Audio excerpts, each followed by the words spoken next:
An offer in compromise could be the solution to your tax debt problems, but you have to be smart about it. You see, the IRS actually rejects the majority of offers in compromise it receives, so you have to do everything right to have the best shot at the IRS accepting your offer in compromise. So to help you with that, I'm going to give you 7 IRS offer in compromise tips in this video, my top 7 tips. But first, who am I? Why should you listen to me about this stuff? Well, my name is Logan Alec. I'm a CPA. I'm highly sought after for my expertise on the IRS offer in compromise program.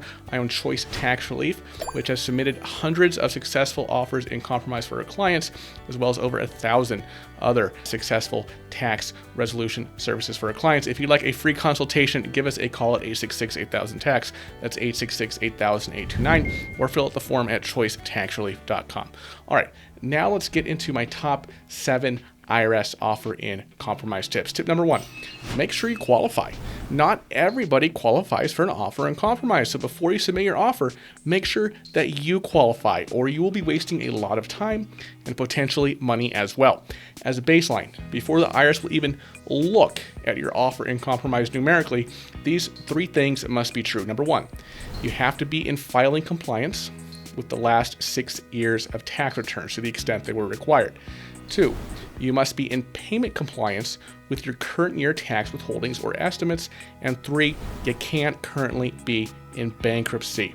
And those are just the baseline requirements for the IRS to even review your offer. Once the IRS reviews your offer, it has to qualify based on its merits. If you're going for the most common kind of offer in compromise, that's a doubt as to collectability offer in compromise. I made lots of videos on this kind of offer in compromise. This is a type of offer in which you're arguing to the IRS that you can't afford to pay what you owe. Then you'd better be sure that your reasonable collection potential, as calculated on Form 433 AOIC, is less than the amount you owe the IRS. You can learn more about this calculation in my video on the offer in compromise formula. Link to that video at the top of the screen and in the description below. Tip number 2, don't try to save up money for your offer. One big mistake I see that people who come to us at Choice Tax Relief, big mistake they make, is to save up a bunch of money ostensibly to put toward their offer in compromise, because they think that if they approach the IRS with this big bucket of cash in lieu of what they owe, that the IRS will graciously accept it. This is actually a big mistake for a few reasons. First of all, that's just not how this works, right? If you don't have a lot of money saved up, but the offer in compromise math still works in your favor, they will accept your offer. Might have to push back, take it to appeals, but they should accept it. So the question for you is, would you rather give the IRS a little bit of money or a whole bunch of money? If the answer is a little bit of money, don't save up a whole bunch of cash ahead of time to give them in an offer. Number 2, the ability to save up money every month is generally an indicator to the IRS that you have at least some free cash flow every month after all your basic expenses are paid. And the more free cash flow that you have every month, the more likely it is the IRS will reject your offer in compromise and simply direct you to pay them that extra cash flow every month in an installment agreement. Number 3, you can't undo saving all this cash. If you realize that it was kind of a dumb idea to save up a bunch of cash in anticipation of submitting an offer in compromise, but then you try to get rid of the cash, right, by sending it to a family member or a close friend or another trusted person or something like that, the IRS will consider that to be a dissipation of assets, and they will require that the dissipated amount be included in your offer in compromise amount, even if you are no longer in direct possession of the cash. That said, there are some cash management strategies that we are sometimes able to employ for clients who have too much cash before we submit their offer to the IRS, but even those strategies have their limitations. The bottom line is that the best time to submit an offer in compromise to the government is when you are in bad financial shape and stashing away a lump of cash month after month, even if you have the best of intentions with that lump of cash, is just not advisable when you're looking at an offer in compromise.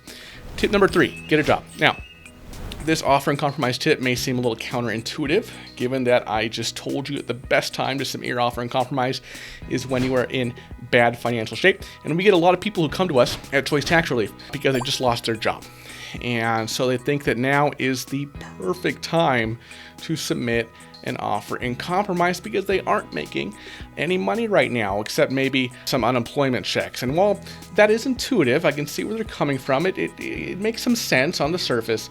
The IRS does not view things that way, especially the younger and healthier you are. Why? Because the IRS knows that people who are unemployed generally don't stay unemployed forever. So it's highly unlikely that if you recently became unemployed, that the IRS will just let you put zero income on your 433 AOIC or only the amount of unemployment income you're receiving in Section 7 of the 433 AOIC. Fact of the matter is, if you are recently unemployed, especially if you're young and relatively healthy, the IRS will probably want you to do some kind of income averaging calculation to determine your income, or it may even completely ignore this period of unemployment and base your monthly income for offer and compromise purposes on what you used to make. Don't believe me? Look right here, Section 5.8.5.24 of the Internal Revenue Manual, which says if a taxpayer is temporarily or recently unemployed or underemployed, use the level of income expected if the taxpayer were fully employed and if the potential for employment is apparent. Now, there are exceptions. There are special circumstances that consider the potential for employment. Obviously, the older you are, the less likely it is for you to return to full employment after becoming unemployed. Not saying it's impossible, just less likely than for a younger person statistically. So your age is actually a big factor here. But if you're young and healthy, I'd say get a job. It's okay to make a lifestyle choice to make less than you were before. That's okay, but get a job, some job, before submitting an offer and compromise so that you can show to the IRS, hey, this is what I make. They won't try to do some weird income averaging on you or something like that. Tip number 4. Keep your financial situation stable. When you submit an offer and compromise, using Form 656 along with your down payment, along with your application fee, along with the 433 AOIC and all your supporting documents, when you're submitting this offer to the government, you're submitting a fairly comprehensive disclosure of your financial situation. But here's the deal. The IRS can take over a year to actually pick up your offer and compromise to review. Recently, we've been seeing offer examiners getting back to us within 6 months. Yesterday, we actually got a letter from an offer examiner after 4 months after submitting the offer. But it's not unheard of for it to take the IRS a year or more to make a decision about an offer and compromise, or even just to ask for more information. And in the IRS's review, if it's been a long time since you submitted your offer before they review it, the IRS may ask you for updated financial information. And if your financial situation has changed significantly for the better since you submitted your offer, you may no longer qualify for an offer and compromise, or you may have to increase your offer amount. Essentially, you should try to keep your financial situation as consistent as possible from the time you submit your offer and compromise to the IRS, to the time that the IRS makes a decision on it. Tip number 5, set up a payment plan with your state.